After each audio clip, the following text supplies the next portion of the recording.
Essa é uma ética para pessoas entusiasmadas com a vida, entusiasmadas com as possibilidades da razão, de descobrir o sentido das coisas e de descobrir o sentido da ação humana e dar conta do problema da felicidade humana.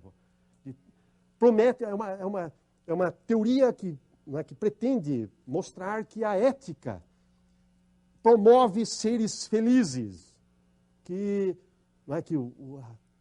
digamos assim, que o objetivo da moral, o objetivo desse conjunto de regras que nós temos na sociedade e que alguns distinguem do direito, de moral, esse conjunto, essas regras todas que regem os nossos comportamentos, o objetivo disso tudo é fazer com que nós sejamos o mais feliz possível, dentro da felicidade que é possível, daquela que é razoável. Esse projeto é um projeto que tem como objetivo realizar a felicidade humana. Então, esta é a ideia, uma ética que pretende, trazer, como consequência, se você implantar os princípios utilitaristas na determinação no debate moral, o resultado é exatamente a realização da felicidade humana. E a realização da felicidade humana usando dois meios. Quais seriam os meios? A razão humana, quer dizer, a nossa capacidade cognitiva, investigativa, e a lei.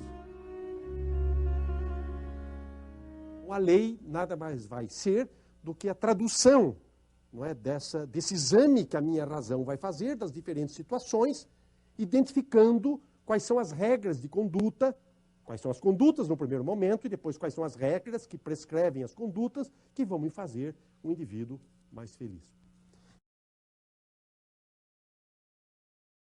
É por isso que talvez o utilitarismo seja, digamos assim, uma teoria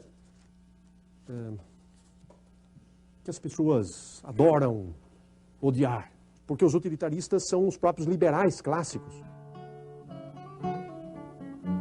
Quem são eles?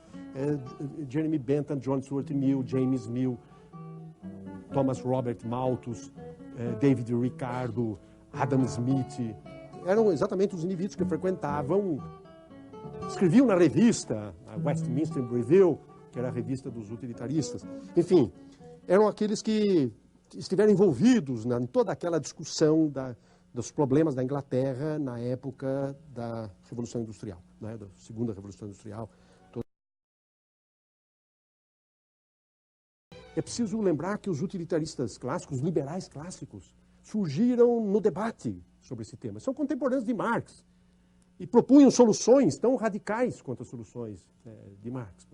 Então, por exemplo, o John Stuart Mill foi parlamentar, um filósofo que se candidatou ao parlamento para poder defender as leis que ele julgava que eram as leis reflexo da aplicação da razão humana no âmbito da legislação.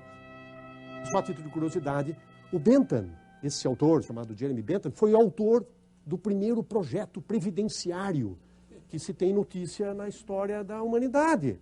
Chamava-se National Charity Company. Ele criou um INSS, criou um serviço previdenciário para os pobres. É claro. Então, quem são os utilitaristas atuais? Bom, alguns são confessos, outros não são tão confessos assim. Herbert Hart, Peter Singer, Scofield, David Lyons,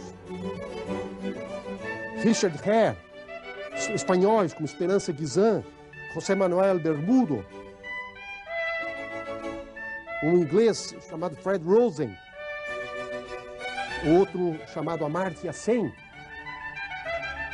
São os interlocutores modernos, vamos chamar assim, do utilitarismo. E você encontra referências sobre o utilitarismo, somente no trabalho que hoje vem sendo feito em agências como, por exemplo, o Bentham Project, na Universidade de Londres. Tem um projeto, chama-se, que é o projeto de reedição das obras completas dos utilitaristas clássicos. Você tem as sociedades internacionais, como a International Society for Utilitarian Studies, né, que reúne aí congressos bianuais, etc. e tal, sociedades americanas, sociedades ibero-americanas que estudam utilitarismo. Moral da história, tem havido um surto de reflexão sobre o utilitarismo, e uma das contribuições mais importantes do utilitarismo é no debate sobre filosofia política, e principalmente na crítica às teorias contratualistas.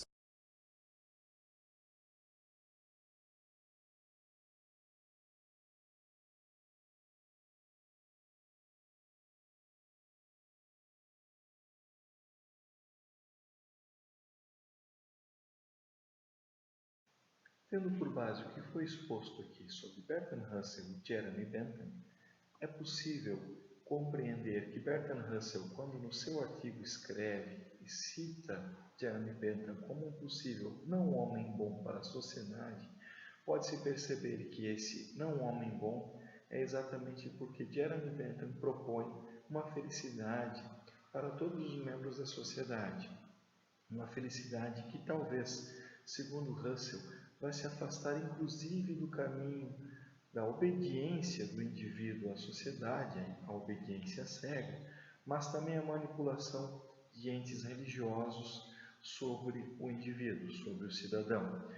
Bertrand Russell acredita que a busca pela felicidade numa sociedade irá afastar o ser humano daquilo que ele considera como crença religiosa, que ele considera mais impregnado no ser humano, porque o ser humano, com uma crença religiosa bastante enraizada na sua mente, ele irá procurar uma submissão a uma entidade superior, a uma entidade religiosa, renunciando em grande parte à felicidade. Crítica que foi feita nessa busca da felicidade ao próprio Jeremy Bentham, quando foi dito que, tentando buscar uma felicidade do ser humano, um prazer do ser humano em sociedade, é bem possível que as pessoas renunciassem, em grande parte, a um dogma cristão, que seria a renúncia da felicidade nessa vida, a ideia de sofrimento nessa vida, para uma felicidade e um maior prazer, um maior deleite na vida após a morte.